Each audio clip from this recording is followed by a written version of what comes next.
രാഹുൽ നിയമസഭയിൽ എത്തുമോ? കേരളം മുഴുവൻ ചോദിക്കുന്ന ചോദ്യം ഇതാണ്. എത്തണമെന്നാണ് എന്റെ ശക്തമായ അഭിപ്രായം. നിങ്ങൾ അടൂരാണെങ്കിൽ, ഞാൻ അവിടെ ഇല്ലാത്തതുകൊണ്ടാണ്, നിങ്ങൾ അടൂരാണെങ്കിൽ ഉറപ്പായിട്ടും രാഹുലിന്റെ വീട്ടിൽ പോയി രാഹുലിനോട് നാളെ നിയമസഭയിൽ എത്താൻ പറയണം. അദ്ദേഹം എത്തുമോന്ന് എനിക്കറിയില്ല. അദ്ദേഹത്തിൻ്റെതായ ഒരു മെസ്സേജും കൂടി വന്നു. അതാണ് യഥാർത്ഥ കോൺഗ്രസ്സുകാരൻ, യഥാർത്ഥ ഏതൊരു പാർട്ടിയിലും പ്രവർത്തിക്കേണ്ട വ്യക്തി. രാഹുൽ മാങ്കൂട്ടത്തിലിനെ കോൺഗ്രസിലെ പല നേതാക്കളും പിന്നിൽ നിന്ന് കുത്തുകയും ചവിട്ടി താഴ്ക്കുകയും ചെയ്തിട്ട് പോലും രാഹുൽ മാങ്കൂട്ടത്തിലിന്റെ മെസ്സേജ് എന്ന് പറയുന്നത് കോൺഗ്രസ്സുകാർ തമ്മിൽ തല്ലരുത്.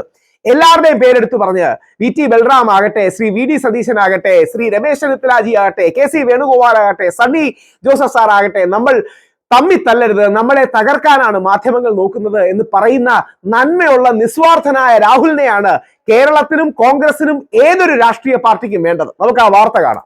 MLA മാധ്യമങ്ങളുടെ ലക്ഷ്യം താൻ മാത്രമല്ല, കോൺഗ്രസിന്റെ യുവനിരയെയും സൈബർ പോരാളികളെയും ദുർബലപ്പെടുത്തേണ്ടത് ചിലരുടെ അജണ്ടയാണ്. മുതിർന്ന നേതാക്കൾ തമ്മിൽ തല്ലണമെന്ന് മാധ്യമങ്ങളുടെ ആവശ്യമാണെന്നും വാട്സാപ്പ് സന്ദേശത്തിൽ രാഹുൽ മാങ്കൂട്ടത്തിൽ പറയുന്നു.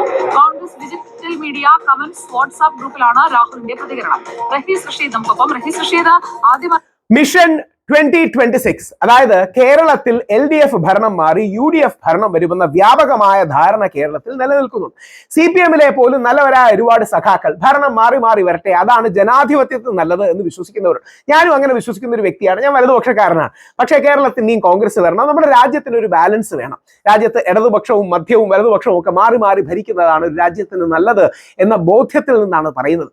അപ്പോ പ്രത്യേകിച്ച് നിലമ്പൂർ തെരഞ്ഞെടുപ്പ് കൂടി കഴിഞ്ഞ് കേരളത്തിൽ ഉറപ്പായിട്ടും UDF വരും എന്നൊരവസരത്തിൽ കോൺഗ്രസ് ഭരണത്തിൽ വരും, മുസ്ലിം ലീഗും കോൺഗ്രസും കേരള കോൺഗ്രസിന്റെ വിഭാഗങ്ങളും ഭരണത്തിൽ വരും എന്ന ധാരണയുള്ളപ്പോൾ അവരെ തകർക്കാനും തളർത്താനും ഒരു വിഭാഗം മാധ്യമങ്ങൾ കൂടി നടത്തുന്ന കോൺഗ്രസിന്റെ ഉള്ളിൽ അന്തഛിദ്രം ഉണ്ടാക്കാനും പ്രശ്നം ഉണ്ടാക്കാനും നടത്തുന്നതാണെന്ന് ചൂണ്ടിക്കാട്ടിയാണ് രാഹുൽ മാങ്കൂട്ടത്തിൽ വന്നത്. അതിന് അദ്ദേഹത്തെ എത്ര അഭിനന്ദിച്ചാലും മതിയാകില്ല. കാര്യം അദ്ദേഹം അപ്പോഴും ഡിഫെൻഡ് ചെയ്യാൻ നോക്കുന്നത് അദ്ദേഹത്തെ അല്ല, കോൺഗ്രസ് പാർട്ടിയെയാണ്. രാഹുൽ മാങ്കൂട്ടത്തിന് വേണ്ടി പ്രതിരോധം തീർക്കുന്നത് കോൺഗ്രസും കമ്മ്യൂണിസ്റ്റും BJP-യുമായി ഈ നാട്ടിലെ സാധാരണ ജനങ്ങളാണ്, അല്ലെങ്കിൽ രാഷ്ട്രീയം ഇല്ലാത്ത സാധാരണ ജനങ്ങളാണ്. എന്തുകൊണ്ടാണെന്ന് അറിയാമോ? കൺമുന്നിൽ ഒരു അനീതി നടത്തുകയാണ്. വ്യാജ പരാതി പോലും ഇല്ല, വ്യാജ ആരോപണങ്ങളുടെ പേരിൽ ഒരാളുടെ ജീവിതവും കരിയറും നശിപ്പിക്കാൻ ഈ നാട്ടിലെ ജനങ്ങൾ സമ്മതിക്കില്ല. അതിന് ആർക്കും ഒരു സംശയവും വേണ്ട. അതിശക്തമായി ആ പ്രതിരോധം കാരണമാണ് രാഹുൽ മാങ്കൂട്ടത്തിലിനെ കഴിഞ്ഞ ആഴ്ച MLA സ്ഥാനം രാജിവെപ്പിക്കാൻ തീരുമാനിച്ചിരുന്നു. പത്രക്കാരെ എല്ലാം ചില പാർട്ടി നേതാക്കന്മാർ വിളിച്ച് 4 മണിക്ക്, ഒരു ദിവസം 4 മണിക്ക് രാജിവെക്കുമെന്നൊക്കെ ഉറപ്പിച്ച് വിളിച്ചിരുന്നു. ഈ നാടിന്റെ ജനകീയ പ്രതിരോധം കാരണം മാത്രമാണ് രാഹുലിന്റെ MLA സ്ഥാനം വെക്കേണ്ടാതെ വന്നത്. സമാനമായി ഉള്ളത് CPM പണ്ട് സഖാവ് VS-ന്, ശ്രീ പിണറായി വിജയൻ അദ്ദേഹത്തിന്റെ അമിതാധികാര പ്രയോഗത്തിൽ സഖാവ് VS-ന് സീറ്റ് നിഷേധിച്ചു. ഈ നാട് ഒറ്റക്കെട്ടായി നിന്നുകൊണ്ട്, അതിൽ കോൺഗ്രസും BJP-യും കമ്മ്യൂണിസ്റ്റും രാഷ്ട്രീയമുള്ളവരും ഇല്ലാത്തവരും എല്ലാം ഉണ്ടായിരുന്നു. അന്ന് സാമൂഹ്യ മാധ്യമങ്ങൾ ഇത്രയും പ്രോമിനന്റ് അല്ല. സാമൂഹ്യ മാധ്യമങ്ങളിൽ തെരുവുകളിൽ പ്രതിഷേധമായി അലയടിച്ചു. ഒരു കടല് പോലെ VS-ന് സപ്പോർട്ട് അലയടിച്ച് വന്നതുകൊണ്ടാണ് അന്ന് VS-ന് സീറ്റ് കിട്ടിയത്. എന്നിട്ട് VS-ന്റെ സീറ്റ് നിഷേധിച്ചവൻ പറഞ്ഞത്, നിങ്ങൾക്ക് ഈ പാർട്ടിയെ കുറിച്ച് ഒരു ചുക്കും അറിയില്ല, CPM-നെ കുറിച്ച് ഒരു ചുക്കും അറിയില്ല, എന്ത് സംഭവിച്ചാലും മാറ്റില്ലെന്ന് പറഞ്ഞ പിണറായി വിജയന് അടിയറവ് പറയേണ്ടി വന്നത് VS-ന്റെ ഭാഗത്താണ് ന്യായവും നന്മയും നീതി ഉള്ളതുകൊണ്ടാണ്. എനിക്ക് പിണറായി വിജയൻ സഖാവിനോട് ഒരു എതിർപ്പുമില്ല. പക്ഷെ അന്ന് ശ്രീ VS-ന്റെ ഭാഗത്തായിരുന്നു നീതി. ഇത്രയും മുതിർന്ന ഒരാളോട് അന്യായം കാണിക്കുന്നത് തെറ്റാണെന്ന് തിരിച്ചറിഞ്ഞ കേരള ജനത ഒരുക്കിയ പ്രതിരോധമാണ്. അതേപോലെ ഇന്ന് രാഹുൽ മാങ്കൂട്ടത്തിൽ യങ്ങാൻ, രാഹുലിനോട് വ്യക്തിപരമായി ഇഷ്ടമുള്ളവരും ഇഷ്ടമില്ലാത്തവരും കാണും. പക്ഷെ രാഹുലിനോട് അനീതി കാണിക്കുന്നത് ഏതൊരു പുരുഷനോടും അനീതി കാണിക്കുന്നത് പോലെയാണ്, എല്ലാവരോടും അനീതി കാണിക്കുന്നത് പോലെയാണ് എന്ന തിരിച്ചറിവിലാണ് ആ പ്രതിരോധം ഉണ്ടാകുന്നത്. വാർത്തയുടെ ബാക്കി ഡീറ്റെയിൽസ് കൂടെ കോൺഗ്രസിൽ നിന്ന് പുറത്തായി പ്രത്യേകമായി നിയമസഭയിൽ ഇരിക്കാൻ പോകുന്ന രാഹുൽ മാങ്കൂട്ടത്തിൽ ഇപ്പോഴും ഗ്രൂപ്പുകളിലൊക്കെ ഉണ്ടോ? അപ്പോൾ എവിടെ നിന്നാണ് ഇയാളെ പുറത്താക്കിയത്? അപ്പോൾ ഈ സന്ദേശം എന്ന് പറയുന്നത് കൃത്യമായി യൂത്ത് കോൺഗ്രസ് അധ്യക്ഷൻ നൽകുന്നത് ഇയാളെ അല്ല, ഇദ്ദേഹത്തെ പോലെയുള്ള ഒരു നിർദ്ദേശമാണല്ലോ.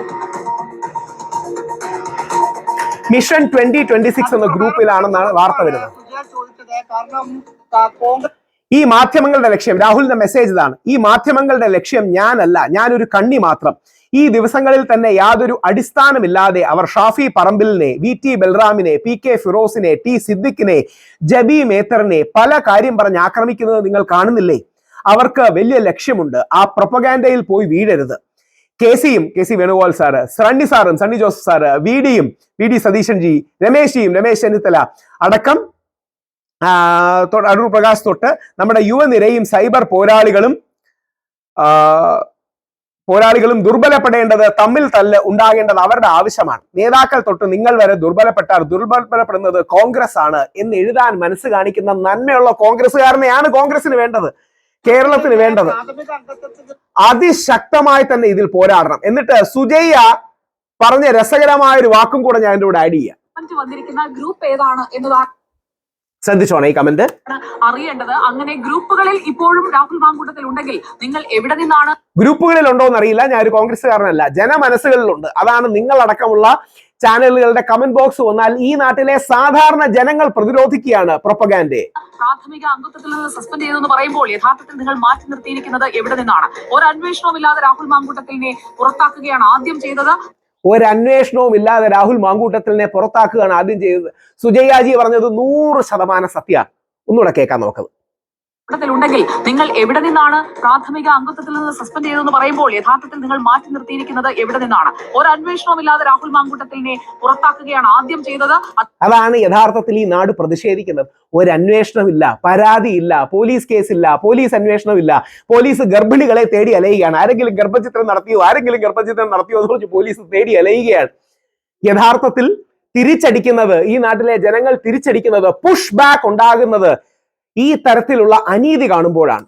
അത് മണിക്കൂറുകൾക്കുള്ളിൽ ചെയ്തുവെന്ന വലിയ നേട്ടം പറയുമ്പോൾ ഇപ്പോഴും ഒരു ഗ്രൂപ്പിൽ പോയി ഈ നിർദ്ദേശം കൊടുക്കാൻ ആ നേട്ടമായിട്ട് എന്നിട്ട് അവതരിപ്പിക്കുന്നതിൽ ഒരു അർത്ഥവുമില്ല. മറുഭാഗത്ത് ശ്രീ മുകേഷിനെ അല്ലെങ്കിൽ ശ്രീ ശശീന്ദ്രനെ അടക്കം അങ്ങനെ പറയുന്നതിൽ ഒരു അർത്ഥവുമില്ല. ശ്രീ മുകേഷിനെതിരെയൊക്കെയുള്ള വ്യാജ പരാതികളാണ്. നമ്മൾ ഈ പെണ്ണുങ്ങളെ ഉപയോഗിച്ച് രാഷ്ട്രീയം കളിക്കുന്ന രീതി നിർത്തണം. ശ്രീ മുകേഷിനെതിരെ വ്യാജ പരാതി കൊടുത്ത സ്ത്രീ, ബാലേന്ദ്ര മേനോൻ സാറിനെതിരെ വ്യാജ പരാതി കൊടുത്ത സ്ത്രീ, ബഹുമാനപ്പെട്ട ഹൈക്കോടതി പറഞ്ഞത് ആണുങ്ങൾക്കും അഭിമാനത്തോടെ ജീവിക്കാൻ അർഹതയുണ്ടെന്നാണ്. ആ സ്ത്രീയെ കഴിഞ്ഞ ആഴ്ച തമിഴ്നാട്ടിൽ നിന്ന് അറസ്റ്റ് ചെയ്തു ഒരു സെക്സ് റാക്കറ്റിന്റെ ഭാഗമായിട്ട്. ഇതേപോലുള്ളവരാണോ നമ്മൾ നോക്കേണ്ടത്? അതിശക്തമായി പ്രതിരോധിക്കണം. രാഹുൽ മാങ്കൂട്ടത്തിൽ നിയമസഭയിൽ വരണം. അതിനുവേണ്ടി പൊതുജനങ്ങൾ ആക്റ്റീവായിട്ട് ഇറങ്ങി പ്രവർത്തിക്കണം എന്നാണ് അഭ്യർത്ഥിക്കാനുള്ളത്. ജയ് ഹിന്ദ്.